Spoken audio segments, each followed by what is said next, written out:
तो अब यहाँ से हमारा मेन जो एक्सरसाइज का इंट्रोडक्शन है वो स्टार्ट होता है, जिसमें पहला हमारा टॉपिक है यूक्लिड डिवीज़न लेमा। तो पहले तो हम इन्वर्स का मीनिंग समझते हैं। यूक्लिड एक साइंटिस्ट थे, डिवीज़न जो कि हम जानते हैं बचपन से करते आ रहे हैं लेमा यहाँ पे मैं आपको लिख देती हूँ। Lemma is a proven statement that is used to prove another statement। मतलब लेमा एक प्रूवन स्टेटमेंट होता है जिसका यूज़ करके हम दूसरे स्टेटमेंट्स को प्रूव करते हैं। तो आई होप आपको समझ में आ गया। एंड इसमें एक थ्योरम दिया हुआ है, थ्योरम 1.1, जो कि इसी यूक्लिड डिवीज़न लेमा से रिलेटेड है। उस थ्योरम के अकॉर्डिंग क्या है कि given positive integer a and b, there exist a unique integer q and r। Okay, and आगे ये कहता है कि सेटिस्फाइंग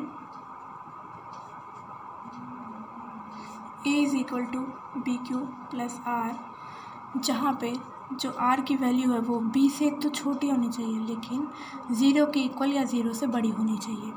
ओके, तो ये है थ्योरम 1.1। अब आइए इसको समझते हैं।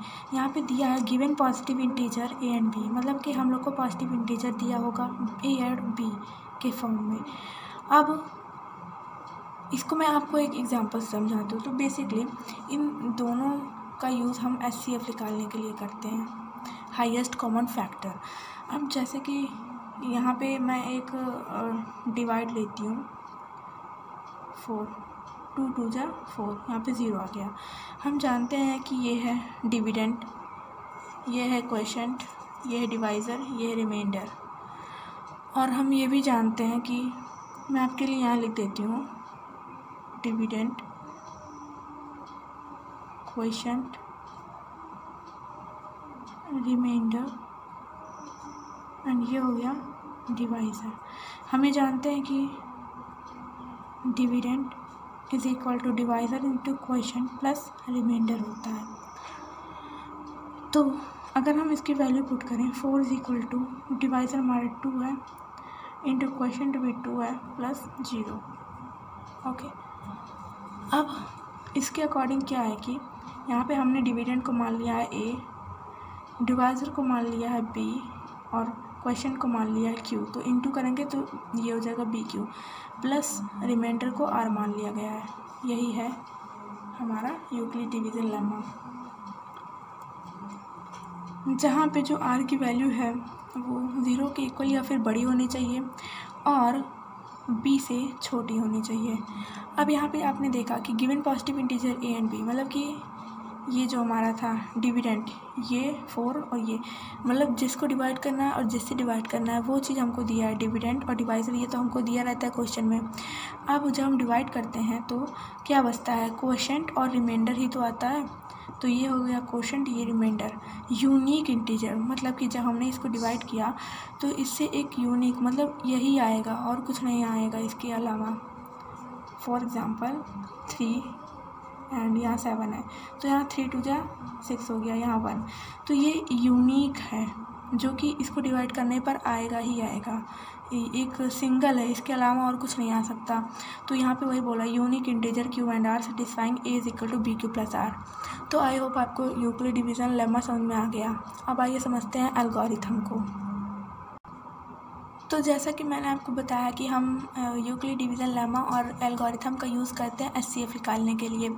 तो यहाँ मैं आपको HCF निकाल के ही एक एग्जांपल दिखाऊंगी कि एल्गोरिथम का मतलब क्या होता है।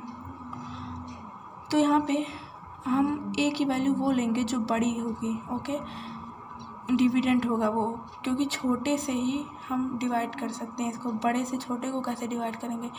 ये सब तो हम जानते ही हैं बेसिक। तो यहाँ पे बड़ा जो है वो अंदर रहेगा। अब हम अगर इसको डिवाइड करते हैं तो ये होगा 10 टाइम्स, यहाँ पे आ जाएगा 35। ओके, अब यहाँ पे हमारा रिमाइंडर बच गया है, तो हम स्टेप 1 लिखेंगे इसके लिए। पहले तो स्टेप 1 में जैसे कि मैंने पहले क्या बताया कि यहाँ पे लेट ये ए था एंड ये बी था, तो यहाँ पे ए बड़ा है बी से।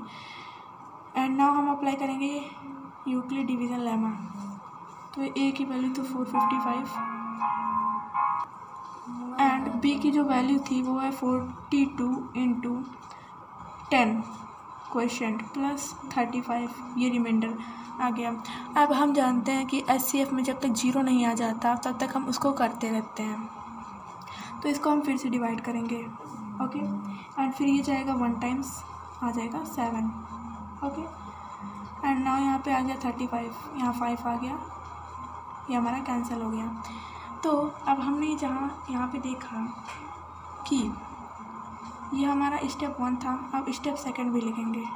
स्टेप 2 जहाँ पे A = BQ + R होगा। अब यहाँ पे A की जगह पे 42 = 35 जो कि B की जगह पे इंटू 1 + 7, अभी भी नहीं कैंसिल हुआ।